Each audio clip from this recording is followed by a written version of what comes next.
दशहरा। एक कथा है, एक राजा साहब थे जिसने एक तोता पाल रखा था। अब वो तोता जो था वो भगवान की कचहरी में प्रतिदिन जाया आया करता था। इस तरह से बहुत समय व्यतीत हो गया। राजा साहब तोते को बहुत मानते और तोता भी राजा साहब को मानता। और राजा साहब ऐसे राजा थे कि जिनको उनकी प्रजा जो है बहुत प्रेम करती थी। प्रजा जो है उन राजा साहब को से बहुत प्रेम करती थी। एक दिन तोता जो है वो भगवान की कचहरी में जब गया तो वहां उसको एक फल मिला। एक फल मिला जिस फल को खाने के बाद इंसान जो है, आदमी जो है, अमर हो जाता। तो तोते ने सोचा कि यह फल अगर हम खा लेंगे तो कुछ नहीं होगा, अपने राजा साहब को देंगे तो राजा साहब अमर होंगे, तो अपनी प्रजा का बहुत अच्छे ढंग से ख्याल करेंगे, हमारे राजा साहब बहुत अच्छे हैं। यह सोचकर तोता जो है उस आम को लेकर आया। जब आम लेकर आया तो राजा साहब को देता है खाने के लिए, और दे दिया तोता। राजा साहब ने आम लिया तो राजा साहब विचार करते हैं कि अगर यह आम हम अकेले खाएंगे तो अकेले ही अमर होंगे, लेकिन अगर इसको विकसित किया जाए, इसको लगा दिया जाए, ये इसमें से वृक्ष तैयार होगा और फल होगा और लोग अमर होंगे। यह सोचकर राजा साहब जो है उस फल को मिट्टी में गाड़ दिया और अच्छे ढंग से उसका ध्यान देने लगे, देख रेख करने लगे। उसमें से वृक्ष निकला और वृक्ष बड़ा हुआ। जब बड़ा हुआ तो उसमें फूल लगा। फूल लगने के बाद फल भी आया। जब फल पककर तैयार हुआ तो राजा साहब जिस माली को वहां रखे थे, माली जो है, तो फल पककर तैयार हुआ जब, तो रात में फल जो है गिरता है, पककर नीचे गिरा रात में। जब रात में गिरा तो एक सांप आकर के उस फल को जूठा कर दिया। अब सुबह हुई, माली जब गया देखा तो फल मिला। उस फल को लाकर राजा साहब को दिया। राजा साहब उसको रख दिए।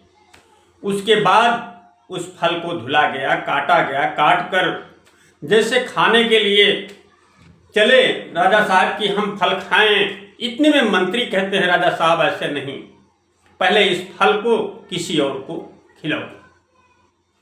तो राजा साहब करते क्या हैं, उस फल के एक टुकड़े को, एक गाय खड़ी थी उसको खिला देते हैं। जब गाय ने उस फल को खाया तो गाय तुरंत मर जाती। जब मर गई तब राजा साहब को बहुत क्रोध आया और अपने क्रोध पर काबू न पा करके राजा साहब क्या करते हैं, तोते को जो है तोप से उड़वा देते हैं। तोप से उड़ा दिए, तोता मर गया। अब राजा साहब जो पेड़ था उस फल का, उसको चारों तरफ से बाउंड्री डाल दिया और उसके अंदर कोई जा आ ना सके। कुछ समय बीता, फल लगा उसमें, तो गांव के ही एक व्यक्ति थे, बूढ़ी बूढ़ा, और उनका लड़का था, उनकी पतोहू थी। दोनों बूढ़ी बूढ़ा को मारे। जब बुढ़ऊ दादा बूढ़ी माँ को मारे तो बुढ़ऊ दादा और बूढ़ी माँ सोचते हैं चलो आज राजा साहब का जहर खा करके हम लोग मर जाते हैं, नहीं तो ये रोज मार खाएंगे। अब दोनों यह सोच करके और जाते हैं राजा साहब का एक एक फल किसी तरह से तोड़ते हैं,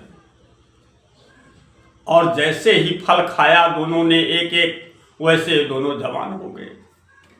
अब आए घर, अपने लड़के, अपने पतोहू को, बेटवा को खूब मारे। बोले कि मैं राजा का फल खा करके जवान हो गया, राजा का फल खा के जवान हो गया। तब जब यह खबर राजा के यहां पहुंची तो राजा बहुत चिंतित हुए और उसके बाद चिंता करते करते करते करते अपने शरीर त्याग दिए, मर गए। तो भाइयों, बिना विचारे जो करे सो पाछे पछता, काम बिगाड़े अपना जग में होत हंसाए। तोते ने क्या किया? बहुत ही अच्छा काम किया, लेकिन राजा साहब ने बिना विचार किए उसको तोप से उड़वा दिया। तो विचार सोच समझ कर ही कोई कदम,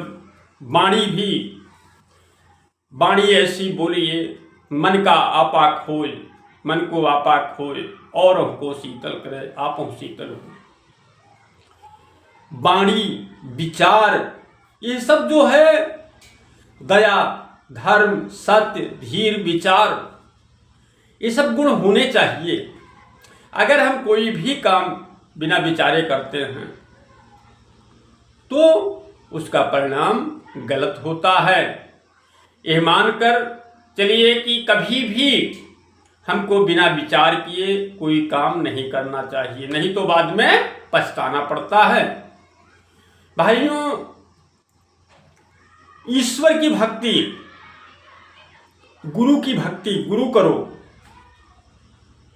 और अच्छे गुरु की शरण में जाओ, उनसे नाम दीक्षा लो और भगवान की भजन करो। बिन गुरु पढ़ा जो वेद पुराना, तिनको ना ही मिलत भगवाना। बिना गुरु के कोई वेद पुराण पढ़ता है उसको भगवान नहीं मिलता है। बिन गुरु दान पुण्य जो करई, मिथ्या होई कबो ना फलई। बिना गुरु के दान पुण्य करते हो वही फल नहीं होता। बिन गुरु की शरणा लीजे भाई, सदगुरु कहते हैं गुरु की शरणा लीजे भाई, जैसे जीव नरक न जाई। गुरु जो हुई सो अगम लखावे, यम की आंच निकट ना आवे। ब्रह्मा विष्णु और महेशा, यह सब लिए गुरु उपदेशा। 3 लोक 9 खंड में, गुरु से बड़ा न कोई। हरि करे सो हो नहीं, गुरु करे सो हो। तो गुरु से बड़ा कोई नहीं है। गुरु करिए और गुरुमुख हो परम पद पाऊं। 84 मह बहुर नाम, 84 लाख योनियों से मुक्त होकर हम मनुष्य जीवन मिला है हमारा। यह मनुष्य की शरीर कितनी होती है? 3.5 हाथ। एक हाथ में 2 बीता होता है, यानी 7 बीता, और एक बीता में 12 अंगुल होता है। तो 12 सत्ते 84। यह मनुष्य शरीर 84 अंगुल की है,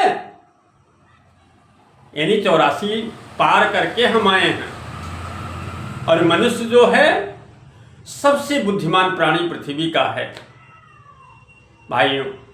लेकिन जब तक गुरु मिले ना सांचा, तब तक गुरु करो 10 पांचा। जब तक गुरु सच्चा ना मिले तब तक गुरु बदलते रहिए, ऐसा नहीं है। और अच्छे गुरु की शरण में जाओगे तो सब कुछ आपका सही हो जाए। लेकिन कहाँ मिलेगा?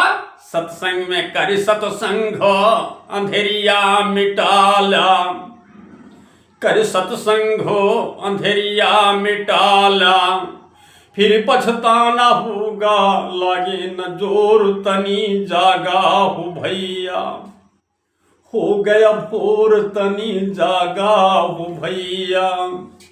भाइयों, कभी भी सत्संग में जाने की देर ना करो। सदा सत्य बोलो, सदा भगवान का भजन सुमरन करो। बोलिए श्री सद्गुरुदेव परमानंद परमहंस महाराज की जय। जय श्री सीताराम।